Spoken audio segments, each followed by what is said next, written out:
ಧರ್ಮಸ್ಥಳದಲ್ಲಿ ನೂರಾರು ಶವ ಹೊತ್ತಿಟ್ಟಂತಹ ಪ್ರಕರಣಕ್ಕೆ ದಿನದಿನಕ್ಕೂ ಟ್ವಿಸ್ಟ್ನ ಪಡೆದುಕೊಳ್ತಾ ಹೋಗ್ತಾ ಇರುವಂಥದ್ದು.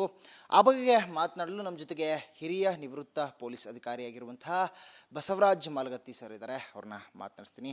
ಸರ್, ಮೊದಲನೇದಾಗಿ ನಮಸ್ತೆ ಸರ್. ಧರ್ಮಸ್ಥಳದಲ್ಲಿ ನೂರಾರು ಶವ ಹೊತ್ತಿಟ್ಟಂಥ ಕೇಸ್ ಏನಿದೆ, ನೀವು ಕೂಡ ನಿಮ್ಮ ಸರ್ವಿಸ್ನಲ್ಲಿ ನಿಮ್ಮ ವೃತ್ತಿ ಜೀವನದಲ್ಲಿ ಹಲವಾರು ಈ ಥರ ಕೇಸ್ಗಳನ್ನ ನೋಡಿರ್ತೀರಿ. ಒಂದು ಪ್ರಕರಣ ದೂರುದಾರ ಯಾರು ದೂರು ಕೊಟ್ಟಿರ್ತಾನೋ ಆತನೇ ಈಗ ಅಕ್ಯೂಸ್ಡ್ ಆಗಿರುವಂಥದ್ದು, ಆತನೇ ಆರೋಪಿಯಾಗಿರುವುದು. ಸದ್ಯ ಈಗ ಈ SIT ತಂಡ ರಿವರ್ಸ್ ಇನ್ವೆಸ್ಟಿಗೇಷನ್ ಮಾಡ್ತಾ ಇದೆ. ಈ ತನಿಖೆ ಸೂಕ್ತವಾಗಿ ಸಾಗ್ತಾ ಇದೆಯಾ, ಸರಿಯಾದ ಮಾರ್ಗದಲ್ಲಿ ಹೋಗ್ತಾ ಇದೆಯಾ, ಏನನ್ಸುತ್ತೆ ನಿಮಗೆ? ಅಲ್ಲ, ಸೂಕ್ತವಾಗಿ ಮಾಡಲೇಬೇಕು. ಅವರು ಕಾನೂನು ಪ್ರಕಾರ ಅವ್ರಿಗೆ SIT ನೇಮಕ ಮಾಡಿದ್ದಾರೆ ಸರ್ಕಾರದವರು. ಆ ಸರ್ಕಾರ ನೇಮಕ ಮಾಡುವಾಗ ಎಲ್ಲ ಪ್ರಾಮಾಣಿಕ ಅಧಿಕಾರಿಗಳು, ಹಿರಿಯ ಅಧಿಕಾರಿಗಳು, ನಿಷ್ಪಕ್ಷಪಾತದಿಂದ ತನಿಖೆ ಮಾಡುವಂಥ ಅಧಿಕಾರಿಗಳನ್ನು ಹುಡುಕಿನೇ ಅನುಭವ ಇರೋಷ್ಟಂಥ ಅಧಿಕಾರಿಗಳಿಗೆ, ಎಕ್ಸ್ಪರ್ಟ್ ಇರುವಂಥ ಅಧಿಕಾರಿಗಳಿಗೆ, ವೃತ್ತಿ ಜೀವನದಲ್ಲಿ ಸಾಕಷ್ಟು ಕೇಸುಗಳನ್ನು ಮಾಡಿದಂಥ ಅಧಿಕಾರಿಗಳನ್ನೇ ಸಿಲೆಕ್ಟ್ ಮಾಡಿ SIT ಟೀಮ್ ಮಾಡಿದ್ದಾರೆ. ಅಂಥವ್ರಿಗೆ ಈಗ ಅಧಿಕಾರ ವಹಿಸಿದ್ದಾರೆ. ಅವರು ಪ್ರಾಮಾಣಿಕ ರೀತಿಯಲ್ಲಿ ಕಾನೂನುಬದ್ಧವಾಗಿ ತನಿಖೆ ಮಾಡ್ತಾರೆ. ಸುಳ್ಳು ತನಿಖೆ ಮಾಡಲಿಕ್ಕೆ ಸಾಧ್ಯನೇ ಇಲ್ಲ, ಅದು ಬರೋದೇ ಇಲ್ಲ. ಯಾರಾದರೂ ಒತ್ತಡ ಏನಾದರೂ ಇರಬಾರ್ದು ಅಷ್ಟೇ ನಾನು ಹೇಳೋದು. ಯಾರಾದರೂ ಕಾರಣದ ಒತ್ತಡ ಇದ್ದರೆ ಮಾತ್ರ ಕೆಲವೊಂದು ಟೈಮ್ನಲ್ಲಿ ಏನಾದರೂ ಆಗ್ಬೋದು. ಆದರೆ ಅಂಥ ಅಧಿಕಾರಿಗಳು ಇದರಲ್ಲಿ ಯಾರೂ ಇಲ್ಲ. ಅವ್ರ ಮಾತು ಕೇಳುವಂಥ ಅಧಿಕಾರಿಗಳು SIT ಟೀಮ್ನಲ್ಲಿ ಇಲ್ಲ. ಸೊ ಹೀಗಾಗಿ ಅದನ್ನು ನಾವು ನಂಬಬೇಕಾಗ್ತದೆ. ಒಳ್ಳೆಯ ಅಧಿಕಾರಿಗಳಿದ್ದಾರೆ, ಪ್ರಾಮಾಣಿಕ ಅಧಿಕಾರಿಗಳಿದ್ದಾರೆ. ಅದನ್ನು ನಾವು ನಿಷ್ಪಕ್ಷಪಾತದಿಂದ ತನಿಖೆಯನ್ನು ಅವ್ರು ಮಾಡ್ತಾರೆ. ಅವ್ರಿಗೆ ಮಾಡಲಿಕ್ಕೆ ಅವಕಾಶ ಕೊಡೋಣ. ಯಾಕಂದರೆ ಹಾಗೇನಾದರೂ ಅವರು ಮುಚ್ಚಾಕಬೇಕಾಗಿತ್ತಂದರೆ ಅವ್ನಿಗೆ ಸುಳ್ಳು ಕಂಪ್ಲೇಂಟ್ ಕೊಟ್ಟು ಅವ್ನಿಗೆ ಅರೆಸ್ಟ್ ಮಾಡುವಂಥ ಪ್ರಸಂಗನೇ ಬರ್ತಿರಲಿಲ್ಲ ಅಲ್ವಾ? ಎಲ್ಲ ಕಾನೂನುಬದ್ಧವಾಗೇ ಮಾಡ್ತಾ ಇದ್ದಾರೆ. ಸರ್, ಇದರಲ್ಲಿ ಮೊದಲನೇದಾಗಿ ದೂರುದಾರ ಮಾಸ್ಕ್ ಮ್ಯಾನ್ ಅವನು ಚಿನ್ನಯ್ಯ ಏನಿದ್ದಾನೆ, ಆತ ತಲೆಬೋರ್ಡನ್ನು ತಂದಿದ್ದೀನಿ ಅಂತ ಹೇಳ್ತಾ ಇರುವಂಥದ್ದು. ಮೊದಲನೇದಾಗಿ ಚಿನ್ನಯ್ಯ ಬರ್ತಾನೆ, ಅದಾದ ಬಳಿಕ ಸುಜಾತ ಭಟ್ಟು, ಮಹೇಶ್ ತಿಮ್ರೋಡಿ, ಈ ರೀತಿಯಾಗಿ ಎಲ್ಲರೂ ಕೂಡ ಬರ್ತಾ ಹೋಗ್ತಾರೆ. ಅದಾದ ಬಳಿಕ ಈಗ ವಿಠಲ್ ಗೌಡ, ಸೌಜನ್ಯ ಅವರ ಮಾವ ವಿಠಲ್ ಗೌಡ ಬಂದಿರುವಂಥದ್ದು. ಆತ ಮಹಜರ್ ಮಾಡುವಂಥ ಸಂದರ್ಭದಲ್ಲಿ 2 ಬಾರಿ ಕರ್ಕೊಂಡು ಹೋಗಿ ಅದಾದ ಬಳಿಕ ತನ್ನ ಮನೆಗೆ ಬಂದ ಬಳಿಕ ಆತ ಒಂದು ವಿಡಿಯೋನ ಮಾಡಿ ಹರಿಬಿಡ್ತಾನೆ. ಆ ವಿಡಿಯೋದಲ್ಲಿ ಆತ ಮೆನ್ಷನ್ ಮಾಡ್ತಾನೆ, ನಾನು ಮಹಜರ್ಗೆ ಹೋದಂಥ ಸಂದರ್ಭದಲ್ಲಿ ನಾವು ಆ ಎಲ್ಲ ದೃಶ್ಯಗಳನ್ನ ನೋಡಿದ್ವಿ, ಅಂದರೆ ಬಂಗ್ಲೆಗೂಡದಲ್ಲಿ ಕೆಲವು ಕಳೆ ಬರಹಗಳಿದ್ದು ನೋಡಿದ್ವಿ ಅನ್ನೋದನ್ನ ಹೇಳ್ತಾನೆ. ಸ್ಪಾಟ್ನಲ್ಲಿ ವಿಡಿಯೋ ಮಾಡಿದ್ದಲ್ಲ, ಬದಲಾಗಿ ಆತ ಒಂದು ಮಹಜರ್ ಪ್ರಕ್ರಿಯೆ ಮುಗಿದ ನಂತರ ಆತ ಬೇರೆ ಪ್ಲೇಸ್ನಲ್ಲಿ, ಅಂದರೆ ನಿರ್ಜನ ಸ್ಥಳಕ್ಕೆ ಹೋದ ಅಂತ ಸಂದರ್ಭದಲ್ಲಿ ಆತ ಸ್ವಯಂ ಆತನೇ ಒಂದು ವಿಡಿಯೋನ ಬಿಟ್ಟಿರುವಂಥದ್ದು.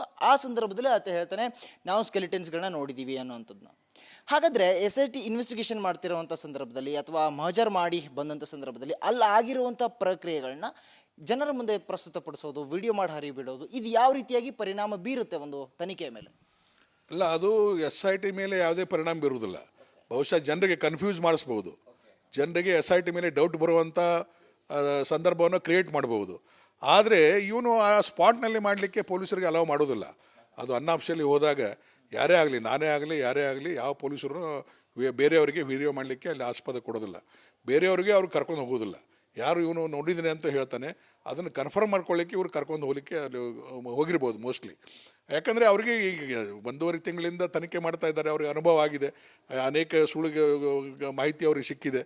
ಇದು ನಿಜನ ಸುಳ್ಳು ಅನ್ನೋದ್ರ ಬಗ್ಗೆ ಕನ್ಫರ್ಮ್ ಮಾಡ್ಕೊಳ್ಳೋದು ಎಲ್ಲ ಸ್ವಾಭಾವಿಕವಾದಂಥ ತನಿಖೆ. ಅದು ಎಲ್ಲರೂ ಮಾಡ್ತಾರೆ ಅದನ್ನು, ಅವರೊಬ್ಬರೇ SIT ಅವರೇ ಅಂತಲ್ಲ. ಇವನ್ ನಾವು ಕಂಪ್ಲೇಂಟ್ ಕೊಡೋಕೆ ಬಂದವನಿಗೆ ಮೊದಲು ಅವನಿಗೆ ಇಂಟ್ರಾಗೇಷನ್ ಮಾಡಿ ಅವ್ನಿಗೆ ವೆರಿಫೈ ಮಾಡ್ತೀವಿ, ಏನಪ್ಪ ನೀ ಹೇಳೋದು ನಿಜಾನೋ ಸುಳ್ಳು ಅಂತ. ನಾವು ಅವನು ನೋಡಿ, ಯಾರಾದರೂ ಒಬ್ಬ ವ್ಯಕ್ತಿ ಈ ಪೊಲೀಸ್ ಸ್ಟೇಷನ್ಗೆ ಬಂದಾಗ ಇವ್ನು ನಿಜ ಹೇಳ್ತಾನೋ ಸುಳ್ಳು ಹೇಳ್ತಾನೋ ನಾವು easily we can read out his face.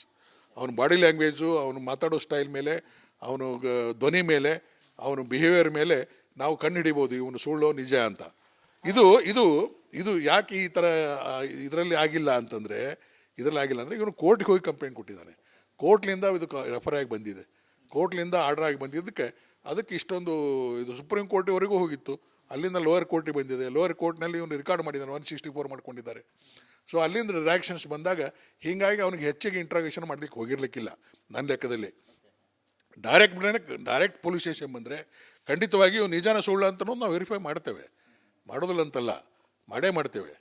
ಆದ್ರೆ ಒಮ್ಮೆಲೇ ನಾವು ಅವನಿಗೆ ಇದು ನಾರ್ಕೋಟಿಕ್ ಕಳಿಸ್ದೆ ಅಥವಾ ಬ್ರೈನ್ ಮ್ಯಾಪಿಂಗ್ ಮಾಡಿಸ್ಲಿಕ್ಕೆ ಕಳಿಸ್ದೆ, ಇವೆಲ್ಲ ಮಾಡೋದಿಲ್ಲ, ಅವೆಲ್ಲ ಮಾಡಬಾರ್ದು. ತನಿಖೆ ಮಾಡಬೇಕು. ತನಿಖೆಯಲ್ಲಿ ಏನಾದರೂ ಸುಳ್ಳು ಕಂಡು ಬಂದರೆ ಅವ್ನು ನಿಜ ಹೇಳ್ತಾನೋ ಸುಳ್ಳು ಹೇಳ್ತಾನೋ ಬನ್ನೋ ಬಗ್ಗೆ ಆವಾಗ ಕೊನೆಗೆ ಅವನಿಗೆ ಬ್ರೈನ್ ಮ್ಯಾಪಿಂಗು, ನಾರ್ಕೋ ಅನಾಲಿಸಿಸ್ಸು ಅದನ್ನೆಲ್ಲ ಮಾಡ್ತೇವೆ. ಸರ್, ಅಂದರೆ ಆದರೆ ಈಗ ಮಹಜರ್ ಪ್ರಕ್ರಿಯೆ ಮಾಡುವಾಗ ಈತ ವಿಠಲ್ ಗೌಡರನ್ನ ಕರೆದುಕೊಂಡು ಹೋಗಿರ್ತಾರೆ SIT ಅಧಿಕಾರಿಗಳು. ಆತನ ಕರೆದುಕೊಂಡು ಮಹಜರ್ ಪ್ರಕ್ರಿಯೆ ಮುಗಿದ ನಂತರ ಕಳಿಸ್ಕೊಟ್ಟಿರ್ತಾರೆ.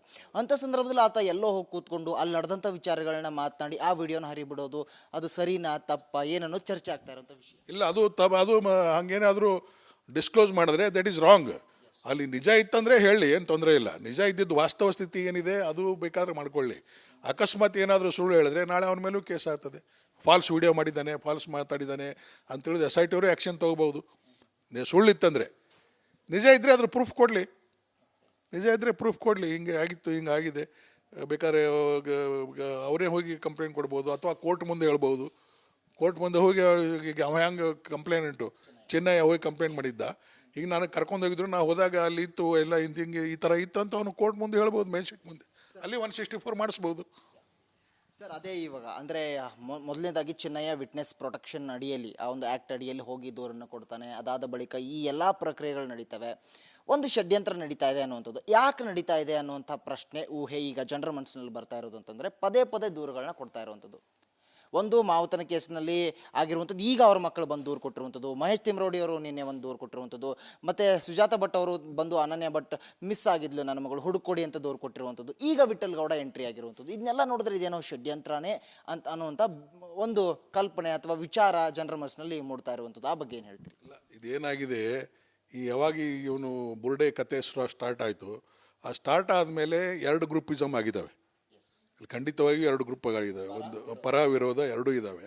ಸೊ ಯಾರಾದರೂ ಸಾಧ್ಯತೆ ಇರ್ತದೆ, ಇನ್ವೆಸ್ಟಿಗೇಷನ್ ಮಾಡಿ ಕಳಿಸಿರ್ಬೋದು, ಅವನಿಗೆ ಪ್ರೊವೋಕ್ ಮಾಡಿರ್ಬೋದು, ಅಥವಾ ಅವ್ನು ನಿಜಾನೂ ಇರ್ಬೋದು.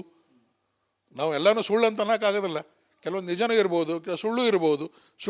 ಅಕಸ್ಮಾತ್ ಸುಳ್ಳು ಏನಾದರೂ ಹೇಳಿದ್ರೆ ಅವರಿಗೆ ನೋಡಿ, ಈಗಾಗಲೇ ಬಂದು ಈಗ 5-6 ಜನ ಬಂದು ಕಂಪ್ಲೇಂಟ್ ಕೊಟ್ಟಿದ್ದಾರೆ, ಇನ್ನೂ ಬರೋರಿದ್ದಾರೆ, ಮಾಡ್ತಾ ಇದ್ದಾರೆ ಅಂತಂದರೆ ಆಲ್ರೆಡಿ ಸುಳ್ಳು ಹೇಳಿದವನ ಮೇಲೆ ಕೇಸ್ ಆಗಿದೆ, ಕೇಸಾಗಿ ಅರೆಸ್ಟ್ ಮಾಡಿದ್ದಾರೆ, ಅದು ಎಲ್ರಿಗೂ ಗೊತ್ತಿದೆ. ಸೊ ಗೊತ್ತಿದ್ದು ಸುಳ್ಳು ಹೇಗೆ ಕಂಪ್ಲೇಂಟ್ ಕೊಡ್ತಾರೆ ಅಂದ್ರೆ ಅವ್ರ ಮೇಲೆ ಆ್ಯಕ್ಷನ್ ಆಗ್ತದೆ. ಅದೇನಾದರೂ ಸುಳ್ಳು ನಿಜ ಇತ್ತಂದರೆ, ತನಿಖೆಯಲ್ಲಿ ಏನಾದರೂ ಸುಳ್ಳು ಕಂಡು ಬಂದರೆ ಖಂಡಿತವಾಗಿಯೂ ಅವ್ರ ಮೇಲೂ ಕೇಸ್ ರಿಜಿಸ್ಟರ್ ಮಾಡಿ ಅವ್ರಿಗೂ ಅರೆಸ್ಟ್ ಮಾಡಿ ಆ್ಯಕ್ಷನ್ ತೊಗೋತಾರೆ. ಸುಳ್ಳು ನಿಜ ಇತ್ತಂದರೆ ಅದ್ರ ಬಗ್ಗೆ ತನಿಖೆ ಮಾಡಿ ಕ್ರಮ ತಗೋತಾರೆ ಅಷ್ಟೇ. ಈ ತನಿಖೆನ ನೋಡಿದಾಗ ನಿಮ್ಮ ವೃತ್ತಿ ಜೀವನದಲ್ಲಿ ಈ ಥರದ ಕೇಸ್ಗಳನ್ನ ನೋಡಿದಾಗ ಇದು ಲೀಗಲಿ ಕಾನೂನಾತ್ಮಕವಾಗಿ ಯಾವ ರೀತಿ ಪ್ರಕ್ರಿಯೆ ಆಗುತ್ತೆ, ಅಥವಾ ಈಗ ಒಂದು ವೇಳೆ ಸ್ಕೆಲಿಟನ್ಸ್ಗಳು ಸಿಕ್ಕಿದ್ರೆ, ಕಳೆಬರಗಳು ಸಿಕ್ಕಿದ್ರೆ ಅದರ ಒಂದು ಪ್ರೊಸೀಜರ್ ಯಾವ ಥರ ಇರುತ್ತೆ, ಮುಂದಿನ ಪ್ರಕ್ರಿಯೆ ಹೇಗಿರುತ್ತೆ? ಇಲ್ಲ, ನಾವು ಊಹಾಪೋಹ ಮಾಡಿ ಹೇಳಲಿಕ್ಕಾಗೋದಿಲ್ಲ. ಸಿಕ್ಕಿದ್ರೆ ಖಂಡಿತವಾಗಿಯೂ ತನಿಖೆ ಪ್ರಾಮಾಣಿಕತೆ ರೀತಿ ನಡೀತದೆ, ಸಿಗದೇ ಇದ್ದರೂ ಖಂಡಿತವಾಗಿ ಪ್ರಾಮಾಣಿಕತೆ ನಡೀತದೆ. ತನಿಖೆಯಲ್ಲೇನು ಇದು ನಾವು ಸಂಶಯ ಪಡುವಂಥ ಅವಶ್ಯಕತೆ ಇಲ್ಲ. ಅನ್ಲೆಸ್ ಏನಾದರೂ ಯಾರಾದರೂ ಇದರಲ್ಲಿ ಇಂಟ್ರೆಸ್ಟ್ ಇದ್ದವ್ರು ಏನಾದರೂ ಮಾಡಿದ್ರು ಅಂತ ಮಾತು ಕೇಳುವಂಥ ಅಧಿಕಾರಿಗಳು ತನಿಖಾ ತಂಡದಲ್ಲಿ ಇಲ್ಲ.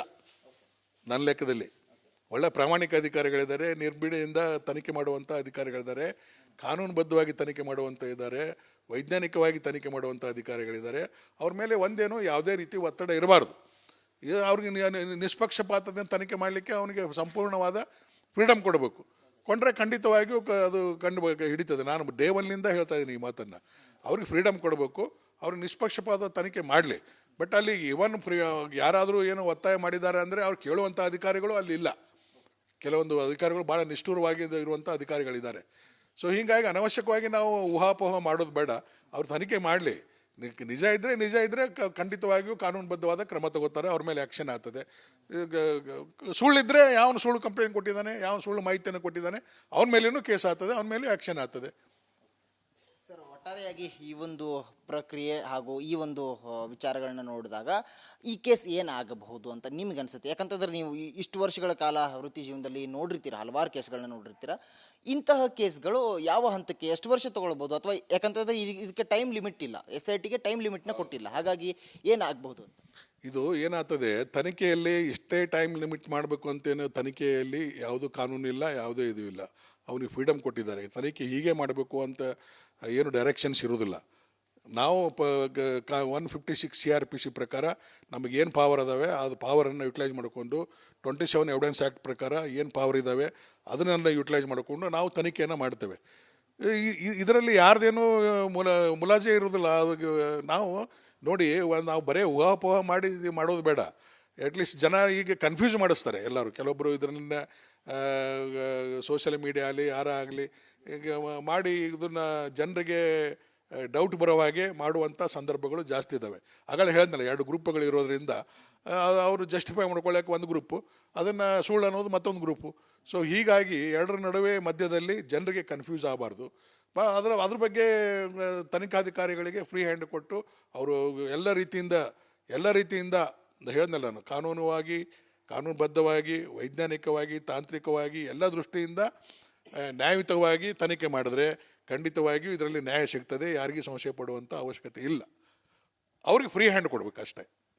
Thank you. ಇದಿಷ್ಟು ಹಿರಿಯ ನಿವೃತ್ತ ಪೊಲೀಸ್ ಅಧಿಕಾರಿ ಬಸವರಾಜ್ ಮಾಲ್ಗತ್ತಿ ಸರ್ ಅವರ ಮಾತುಗಳು. ಸದ್ಯ ಧರ್ಮಸ್ಥಳ ಕೇಸ್ ಏನಿದೆ ಇದು ಇನ್ನಾವ ಹಂತಕ್ಕೆ ಹೋಗಿ ತಲುಪುತ್ತೆ ಅನ್ನುವಂಥದ್ದನ್ನ ಕಾಯ್ದು ನೋಡಬೇಕಾಗಿದೆ. ಕ್ಯಾಮ್ರಾ ಪರ್ಸನ್ ದೀಪಕ್ ಜೊತೆ ಅರವಿಂದ್, ರಿಪಬ್ಲಿಕ್ ಕನ್ನಡ, ಬೆಂಗಳೂರು.